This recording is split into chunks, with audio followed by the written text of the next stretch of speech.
Olá, tudo bem? Eu sou a Cristina Grêmio, colunista da Gazeta do Povo, e nesse vídeo trago mais informações sobre as mudanças na Inglaterra e no mundo, na geopolítica mundial, em função da morte da Rainha Elizabeth II. Não vou ficar falando sobre o império da Rainha Elizabeth II, porque muito já foi falado aí nos últimos dias, e a gente ainda vai ver essa cobertura nas grandes emissoras de televisão do Brasil e do mundo ao longo das próximas semanas também. Mas para tentar entender um pouco mais o que essa morte da rainha e a mudança no trono inglês representa para o país e para o mundo, para as relações da Inglaterra com o mundo, especialmente com o Brasil, eu convidei o escritor e jornalista Flávio Morgenstern, que é também um estudioso de geopolítica internacional. Acompanhe a entrevista que eu tenho certeza você vai gostar.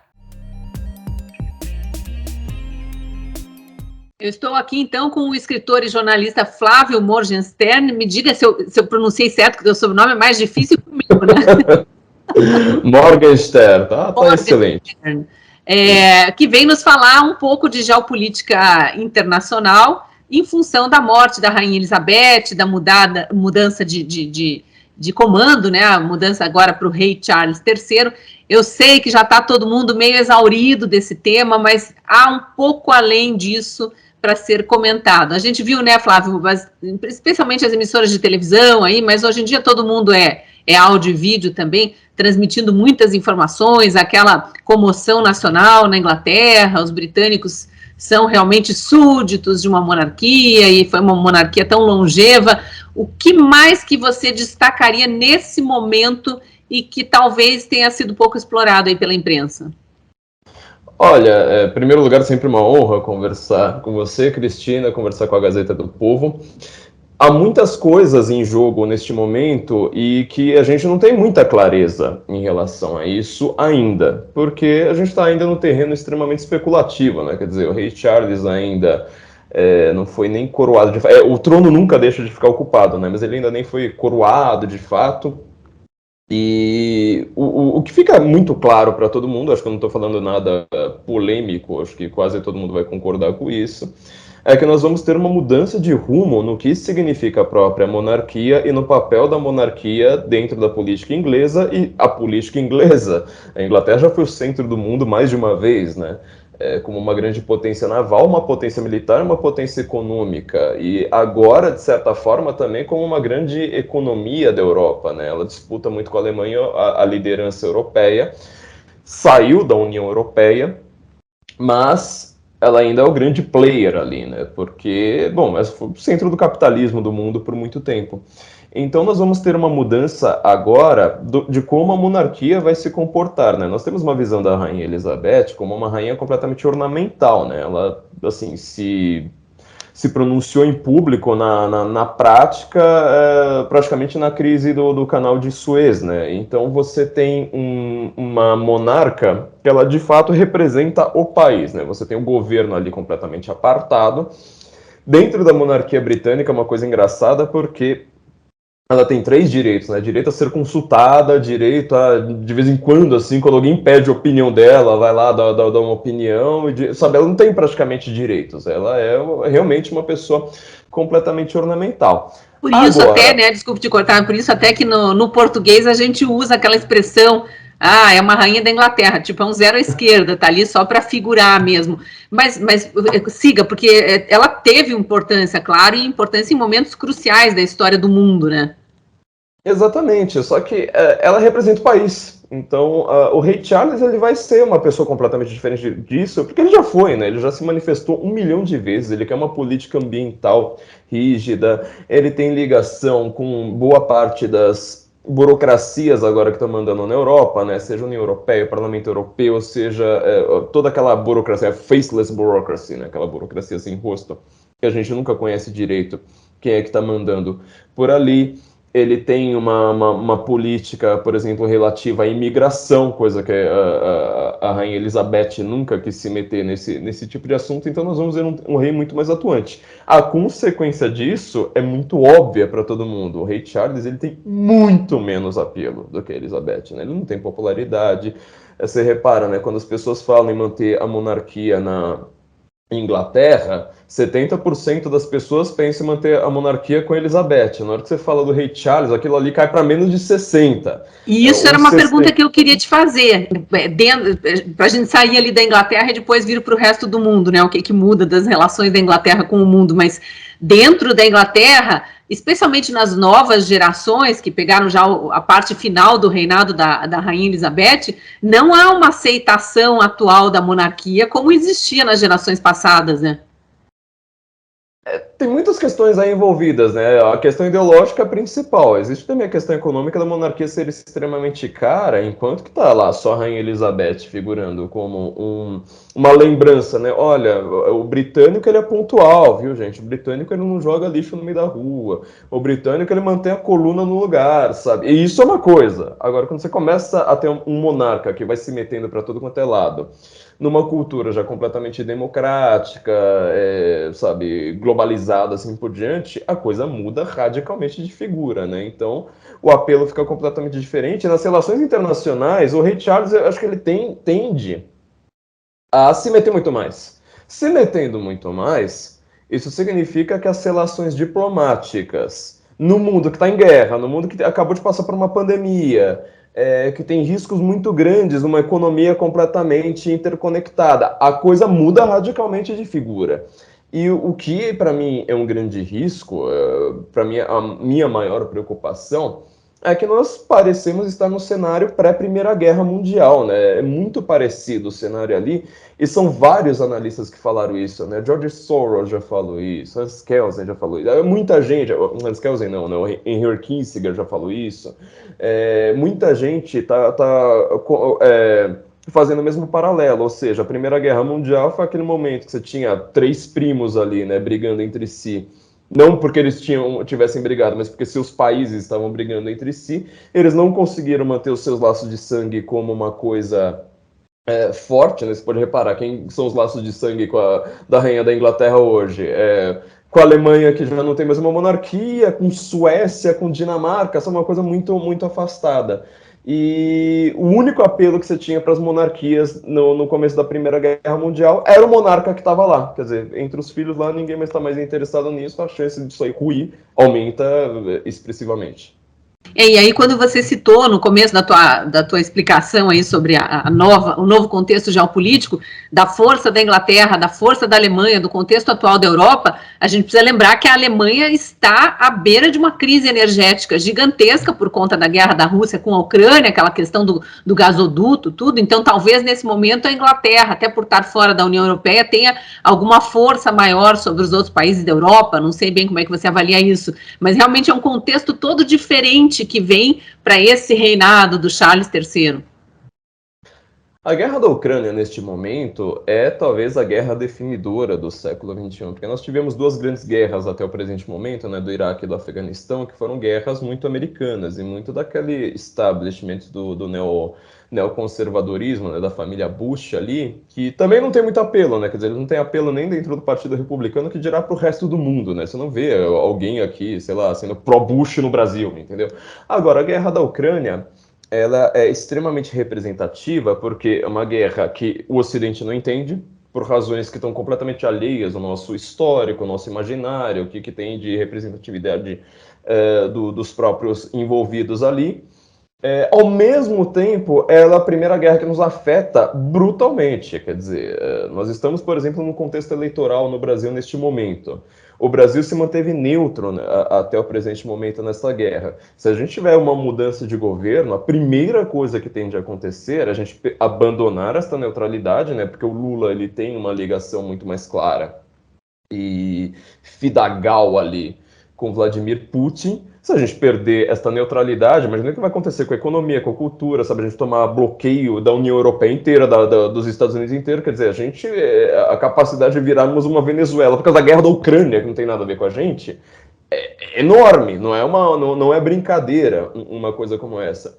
E neste contexto, então, a gente tem uma mudança geopolítica aí muito grave, porque o cenário global ele precisa de líderes que a gente não tem hoje. A gente não está tendo mais esses líderes no mundo que sejam pessoas intelectualmente capazes, que simbolizem de fato o seu país. Você não vê praticamente nenhum líder hoje, né? Seja presidente, seja monarca, seja, sei lá, essas proto-ditaduras ali do meio do caminho, né?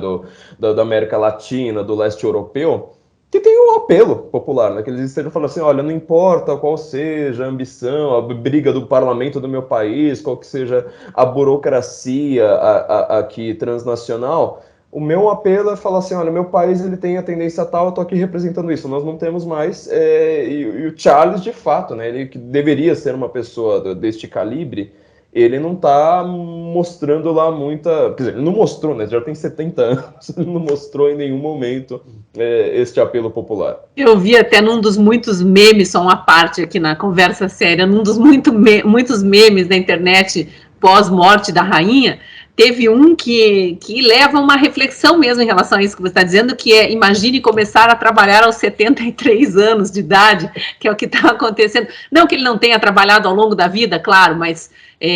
e tem um outro lado que eu acho muito cruel, isso de todas as famílias imperiais do mundo, é a criança já ser educada. Isso aconteceu com a Rainha Elizabeth, ela assumiu muito jovem o trono, mas ela já ser educada com aquela pressão, com aquela missão de você vai governar, você vai ser o líder, você vai ser o responsável por uma nação inteira, ou por um império inteiro. É pesado, né? E chegar, passar 7 décadas, como foi o caso dele, esperando esse momento, e esperar entre aspas, né, porque imagino que ninguém espere a morte da mãe, ou deseja a morte da mãe, né, a menos que seja um ser humano muito cruel, que não parece ser o caso, mas ele chega com todo esse peso, realmente, e esse peso do mundo em transformação, guerras acontecendo, essa geopolítica internacional toda sendo refeita, as economias, né, também...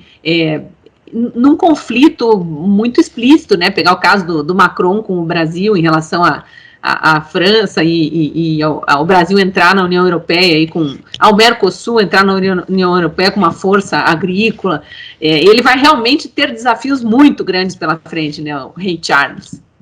Inclusive, achei curioso você citar o Macron, porque dos líderes da Europa atual, para mim é com quem o Charles mais se parece, né? Agora, você está falando dos memes, para mim o meme mais curioso, né? Foi já há alguns anos, faz uns 2 anos que o rei Charles, então príncipe Charles, né? Apareceu a notícia de que ele tinha pegado o coronavírus.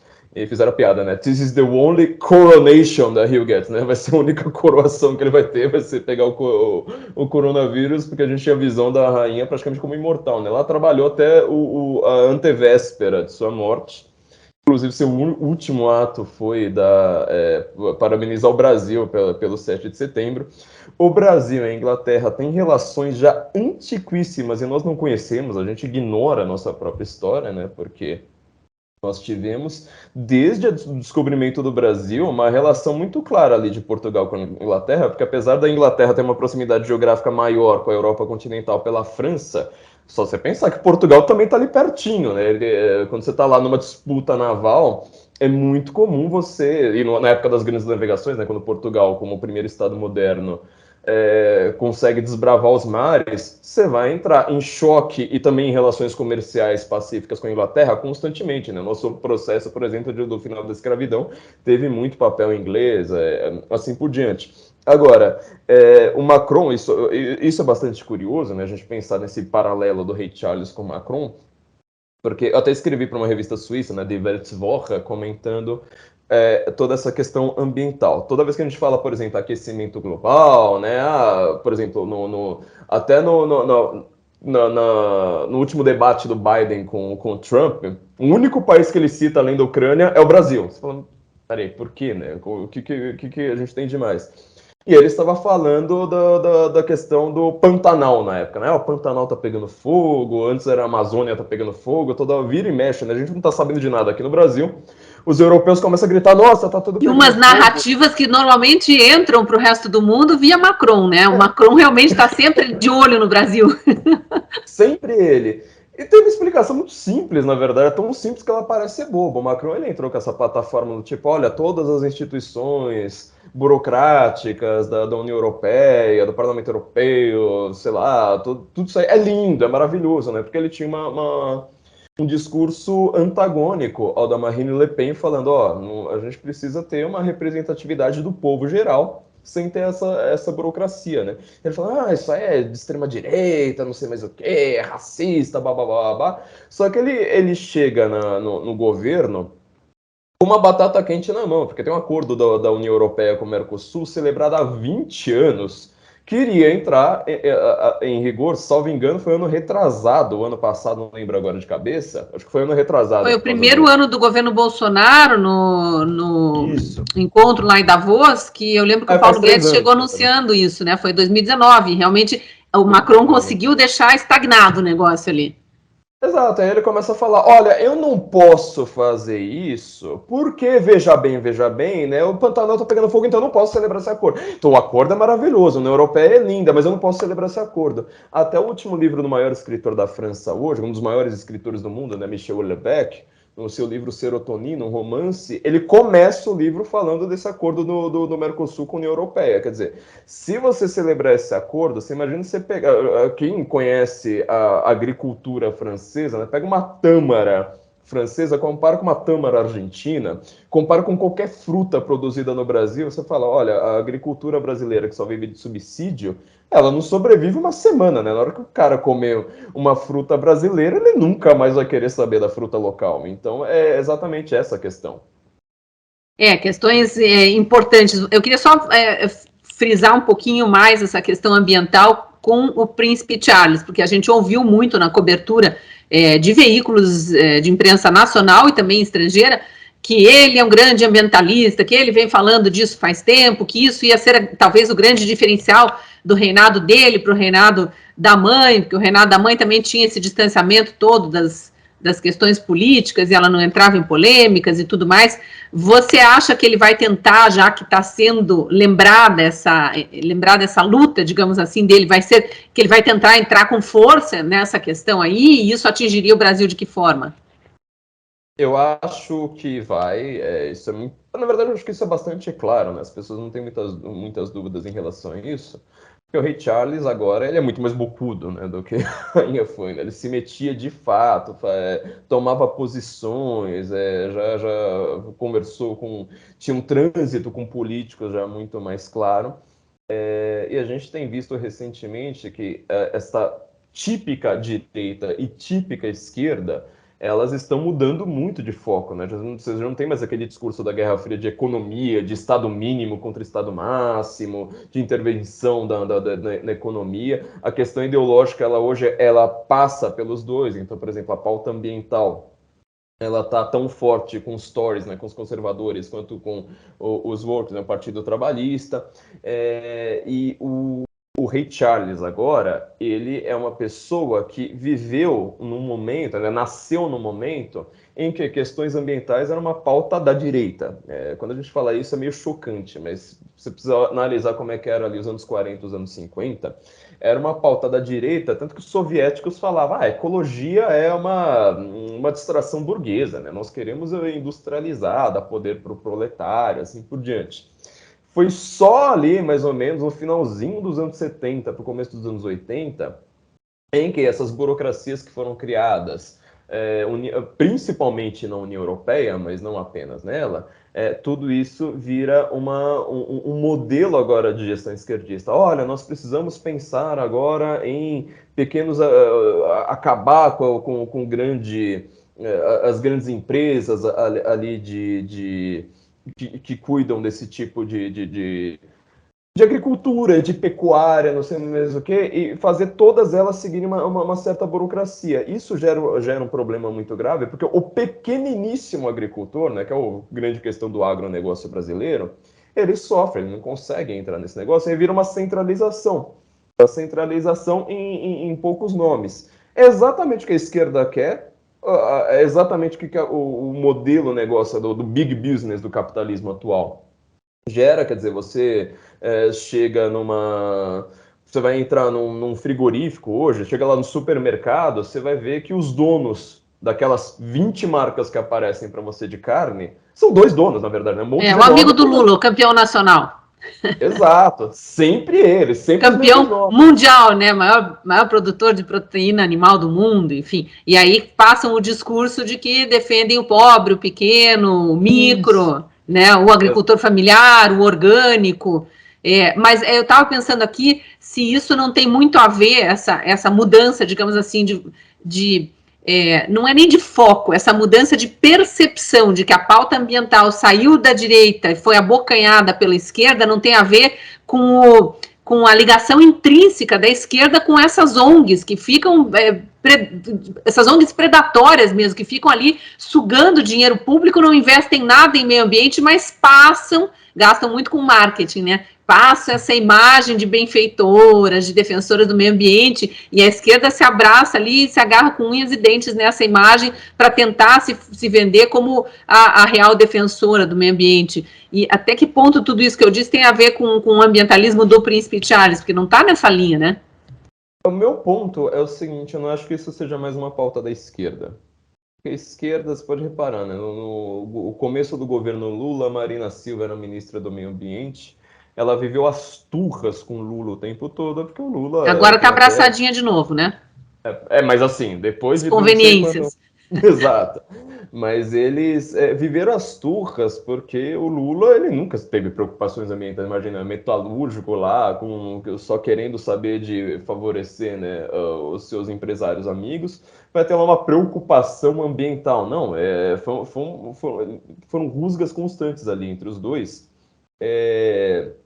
E aí você vê justamente que não foi só uma pauta da esquerda, uma parte da esquerda, que depois vai virar Partido Verde, sabe? É uma pauta era bem escanteada no começo do século XXI já, estou falando de coisas bem recentes. Foi meio na passagem de uma década para outra que agora assim, a grande preocupação do universo é o meio ambiente. E é aquele discurso do Príncipe Charles lá de trás, o cara fala assim, olha, é um discurso meio inglês, né? É um discurso bem britânico isso. Você pode reparar como a Inglaterra, ela tem até uma literatura muito ligada à natureza, né? Tolkien falando de elfos na floresta, até o próprio Roger Scruton, né? O grande filósofo, ele tem um livro chamado Filosofia Verde, como pensar no meio ambiente. Eles são muito preocupados com essa questão, até mesmo porque eles criaram a Revolução Industrial e perceberam, né, que eles estavam criando um Frankenstein, um monstro fora do controle ali, e que você precisava... nós precisamos de verdade, né? Eu falo assim, eu sou uma pessoa realmente conservadora, eu acho que os conservadores precisam retomar esse discurso, falar assim, mas peraí, não dá pra você sair industrializando tudo, apagando todas as florestas do mapa, achando que vai estar tudo bonitinho. Porém, e essa é a grande mudança agora com o Rei Charles, esse discurso ambiental que você tinha lá nos anos 50, ele não tem nada a ver com esse discurso de controle burocrático da economia, do pequeno negócio, sabe? De você virar aqui no interior de São Paulo, lá para Goiás, para Mato Grosso, e falar, olha, na verdade a gente quer colocar um monte de regulação aqui, um monte de norma para você seguir, e achar que a gente está protegendo o ambiente com isso. Não, não é assim que funciona. Infelizmente, o Rei Charles, ele compra todo esse negócio, sabe? A família dele inteira, inclusive, os filhos dele também estão extremamente preocupados com isso, né? Até, agora esqueci se é o William, eu confundo o William com o Henry, né? Que é casado com a Meghan Markle. Você pode reparar, você entrava lá no site do Great Reset, estavam lá os dois falando o tempo todo, né? Agora a gente precisa ter uma política de fake news, uma política ambiental, uma política não sei mais o que, quer dizer, uma política de controle tão brutal. Você fala, olha, mas para quem tem uma avó que simplesmente não se metia em questão nenhuma, falava, olha, deixa todo mundo ter poder para o povo, sabe? Power to the people. Agora só controle da economia, controle que as pessoas postam na internet, controle de algoritmo, controle de isso, mas o quê? Fala, cara, mas o que aconteceu com essa monarquia? Então a mudança não vai ser sutil. Ela vai ser extremamente grave para o mundo inteiro. Vai ser brutal e pelo que você está falando aí, eu acho que faz todo sentido, vai ser brutal também para o Brasil, especialmente se a gente tiver uma continuidade do governo Bolsonaro, que promete continuar favorecendo o agronegócio, porque realmente é o carro-chefe da economia brasileira, e sendo atacado pela oposição como se ele fosse um exterminador do pequeno agricultor, quando na verdade não é isso. Na verdade, pelo que eu tenho visto das políticas ambientais do atual governo, imagino que isso esteja na proposta para um próximo governo, defender o agro como um todo, mas defender especialmente a nossa soberania nacional. Que história é essa de Macron querer vir falar da nossa Amazônia aqui e querer dar pitaco em cima de ONGs que nada fizeram pela Amazônia, só sugaram realmente os recursos que vinham supostamente para o meio ambiente, né? A gente tem duas questões. Em primeiro lugar, a gente precisa sempre lembrar que o Lula, ele chamou o agronegócio de fascista, né? Depois, veja bem, e manteve o discurso, quer dizer, ele não pediu desculpas em nenhum momento por conta disso, quer dizer, ele acha que o agronegócio seja uma coisa fascista e ele quer acabar com o agronegócio, porque isso é uma coisa que vai contra toda essa burocracia, ou seja, centralização em poucas mãos, né? Em seus amiguinhos, tanto na iniciativa privada, quanto na gestão estatal, e quanto nas ONGs, inclusive nessas grandes gestoras internacionais de recursos. Em segundo lugar, né, que conversa com isso aí muito bem, é que, dado esse cenário, o Lula ele já falou em internacionalização da Amazônia. A gente também não pode esquecer de uma coisa. Ele está falando abertamente, olha, nós precisamos ter um fundo internacional, uma gestão agora não soberana. Ah, por que tem que ter esse papo aí de que a Amazônia é nossa, de que não sei mais o que? É muito mais importante deixar a floresta de pé. Lula preocupado com floresta. Se você for ver o discurso do Lula em 2003, você vê o tamanho da hipocrisia que é um papo como esse. Eles não estão interessados em floresta. Uma coisa que dinheiro. Diz, né? O interesse ali é outro. Mais do que dinheiro, é poder, e mais do que poder, é um poder muito específico que a Amazônia tem que nenhum outro lugar tem, o subsolo. Quer dizer, porque você nunca se preocupa com nenhuma outra floresta, mas você se preocupa especificamente com a Amazônia. Ah, porque ela é maior? Tá, mas eles estão preocupados com uma coisa específica, com o subsolo da Amazônia. Sem falar na biodiversidade, né? Todas as patentes que podem vir disso. Exato, você vai ver ali quantas ONGs que mexem, ONG, empresas, não sei mais o que mexem na Amazônia, sem que a gente fique sabendo, entendeu? Fazem exploração ali de não sei mais o que, sem que o governo brasileiro tenha tomado ciência de uma coisa como essa. Fazer um mapeamento militar ali da Amazônia e falar assim, olha, quem é que está atuando aqui de maneira errada, é uma coisa extremamente cara. Você precisava ser um país mais rico do que os Estados Unidos para você conseguir fazer isso.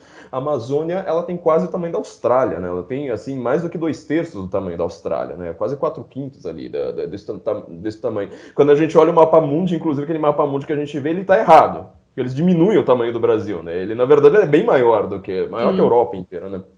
Então, e voltando ao Príncipe Charles, tudo isso bate com essa agenda que está sendo colocada agora para uma figura da monarquia. Então, o que nós sofreremos, provavelmente, eu não consigo ver uma coisa muito positiva, né, para o Brasil em relação a essa nova, não dá nem para dizer gestão, né, mas esse nova era da monarquia britânica. Exato. A gente só tem, na verdade, muito mais tentativa de controle externo sobre nós. Estejamos atentos. Flávio, para não dizer que a gente não falou da rainha também, vamos encerrar aqui falando um pouco. Eu sei que são 70 anos e eu não quero me alongar demais, mas acho que quem está nos assistindo, nos ouvindo, aproveitou bastante essa análise aqui de geopolítica internacional. A gente vai continuar sendo bombardeado pelas imagens de funeral e de cerimônia de posse e tudo mais por algumas semanas ainda. O que você destacaria? O que vale a pena tirar de toda essa pompa, desses dias e mais dias e mais dias de luto que todos os súditos acabam seguindo? Tem algum aprendizado para nós aqui que estamos tão distantes dessa realidade monárquica? Temos bastante coisa para aprender com tudo isso, né? A gente tinha até falado aí, umas perguntas para trás, né, sobre a educação que o monarca tem e a pressão que ele tem, né? Isso é uma coisa que aquela série The Crown, né, que todo mundo agora resolveu maratonar correndo, ela mostra muito bem, salvo engano, acho que na segunda temporada, num episódio que fala da educação do Príncipe Charles, né? De que ele entrou para um colégio, teve problemas ali, achei que aquele negócio ali muito violento, que era um colégio extremamente elitista, mas de uma elite que naquele momento ainda pensava, inclusive, em ser uma elite militar, né? Quer dizer, o monarca, ele precisa ser um atleta, ele precisa manejar armas, precisa ser caçador, até hoje, né? Eles têm essa cultura de, na época de caça lá, ao fazão, vão lá tirar para o alto, mostrar que eles conseguem abater, né? Patos selvagens, essas coisas todas ali. cavalgar, inclusive, umas coisas que parecem ser antiquadas para a gente, mas são extremamente simbólicas, né, de um poderio militar, né, de você ser um líder, inclusive, de você ter domínio sobre a natureza. A Rainha Elizabeth, ela conseguiu transitar muito bem. Veja, né, quando ela assume o trono, o Churchill ainda está no... É bizarro a gente pensar nisso, né? O Churchill ainda está como primeiro-ministro, numa época que ele está completamente apagado, né? A gente tem essa visão do Churchill só dos cursos do final da Segunda Guerra Mundial, mas ele foi uma pessoa extremamente polêmica, inclusive dentro do próprio Partido Conservador, principalmente na Primeira Guerra Mundial, no entre-guerras e depois da Segunda Guerra, né? Ele teve o seu brilhantismo ali praticamente muito concentrado na segunda metade da Segunda Guerra Mundial. E ela transitou por muito tempo, mantendo sempre aquela cara, né? De, olha, nós somos aqui, estamos impertérritos aqui, sabe? Mantendo uma postura. Não importa quantas crises nós tenhamos passado, ela já passou por crises, assim, extremamente sérias. Crise dos mísseis. Muita coisa que, assim, todo o contexto ali da Guerra Fria, né? Ela pegou praticamente a Guerra Fria inteira. E sendo extremamente jovem, né? E ela estava falando assim, olha, o inglês ele vai tomar cuidado ao tomar posturas. Sempre isso que representa a monarquia. Tudo bem, uma coisa extremamente cara, mas pense quanto que seria custoso para a Inglaterra ter se metido em aventuras tipo Vietnã, Afeganistão, Coreia, sabe? Todas essas guerras aí com tudo isso. Então o inglês ele tem um respeito já natural pela monarca, né, pela Elizabeth. Eu acho de verdade que a questão da monarquia é para ela ser um sistema muito mais natural, um sistema que você reconhece com muito mais clareza, né? Pode reparar, quando você fala que o cara ele é o melhor do samba, você vai falar que ele é o rei do samba, você não vai falar que ele é o presidente do samba, entendeu? É um entendimento muito mais natural.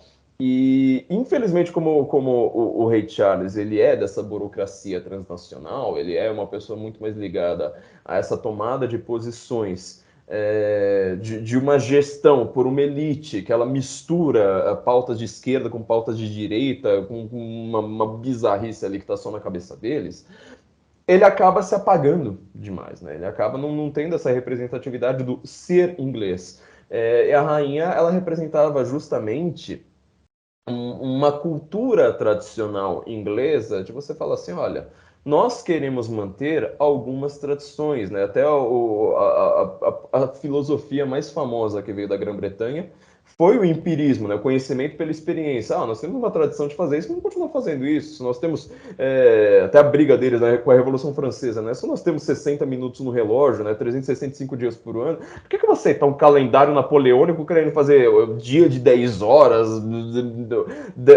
horas de 100 minutos? Sabe? Não, para mim o tradicional é aqui, eu não vou usar sistema métrico, nada disso. Isso tende a se perder, porque a própria Inglaterra está sendo desfigurada já há muito tempo, né? Quando eu conheci a Inglaterra, inclusive, não sei quantos trens que eu peguei que estavam atrasados, e a rainha agora, ela vai ser provavelmente, tal como foi o Francisco José no Império Austro-Húngaro no final da Primeira Guerra, talvez aquele último líder que representava, sabe, um passado que agora vão forçar a jogar para baixo, muito melhor. Eu tô aqui até com a blusa, né, do Império Austro-Húngaro em homenagem a isso. Flávia, é muita história, com certeza daria pano para muita manga, adoraria ficar conversando com você aqui o dia inteiro, mas temos compromissos. Agradeço demais por essa conversa, tenho certeza que o leitor, que o espectador, o assinante aqui da Gazeta do Povo também gostou, e desejo um ótimo dia para você. Vamos acompanhar aí os próximos passos do rei Charles III. Sempre uma honra conversar, Cristina. Agradeço muito, agradeço a toda a Gazeta do Povo e agradeço especialmente aos nossos ouvintes e espectadores que nos aguentaram por todo esse tempo. Obrigada. Agradeço também a você que esteve conosco até agora, especialmente se você for assinante da Gazeta do Povo, porque são os assinantes que permitem a produção de conteúdos como esse. E caso você ainda não seja nosso assinante, te convido a entrar para a comunidade dos que assinam e ajudam a patrocinar um jornalismo único no Brasil, que tenta trazer para o leitor, para o espectador, para o ouvinte, mais compreensão sobre o mundo, sem ideologia, mais pautado em convicções conservadoras, que são as mesmas da maioria dos brasileiros. Para ter acesso a uma promoção, te convido a apontar a câmera do celular para esse QR Code que aparece na tela ou acessar pelo link que está na descrição do vídeo. Sendo assinante, você consegue ler artigos, assistir a vídeos, ouvir podcasts, acompanhar cursos online produzidos com exclusividade por mais de 40 colunistas. Eu sou um deles e te espero lá na Gazeta.